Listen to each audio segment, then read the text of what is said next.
Every year, on the third weekend of September, there takes place a mysterious bluegrass festival in Winfield, Kansas. Filled to the brim with folk music, drunken rednecks, and many strange artisans who sell many strange products, this festival was not something I was looking forward to. However, I consider it my mission to document the oddities of this world, so I decided to attend this year's hullabaloo. Upon arrival to the festival, I was immediately perplexed by the large proportion of people attending.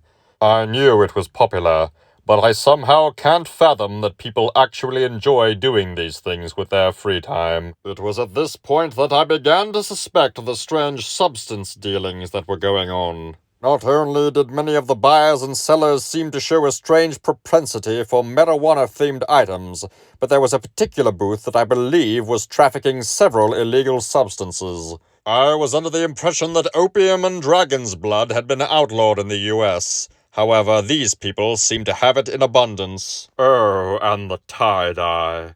Everyone was wearing tie-dye. It was physically sickening. I almost vomited inside of a trash can and had to hide my face to make sure no one saw. In the process, I encountered this baby that I'm fairly certain was deceased.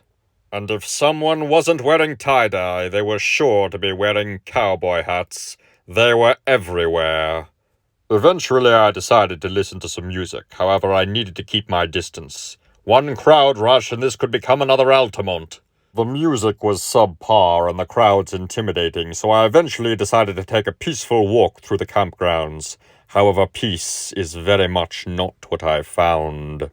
I should have heeded the warning signs, however I continued on, discovering such terrifying things as illegally parked cars and repurposed school buses. Soon I encountered an obstacle in the road, murky bubbles of smoke of an unknown origin.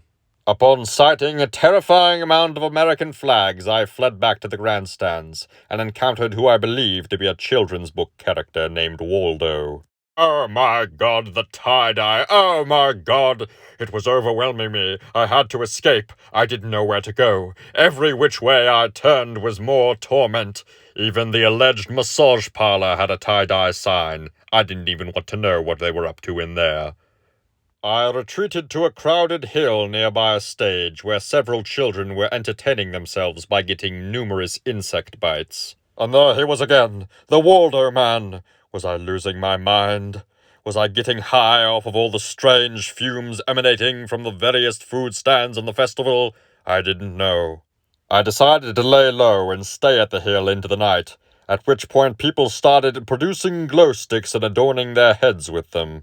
Wanting to get away from the shenanigans, I took another perilous journey into the campgrounds. I never should have left the hill. The Christmas decorations were my first warnings of the horror to come. Who puts those up in September? Passing many strange yokels on the roadside, I eventually settled in a camp that seemed slightly calmer than the others. The music wasn't half bad, and I found myself having a strange appreciation for redneck culture. However, I quickly shook it off, escaping through a strange light tunnel. As I wandered back towards the exit, I passed by large piles of beer cans and other various light displays. I realized that perhaps this was a place of worth to certain people, rednecks and yokels, but still certain people. However, I myself despised it. I was glad to be leaving.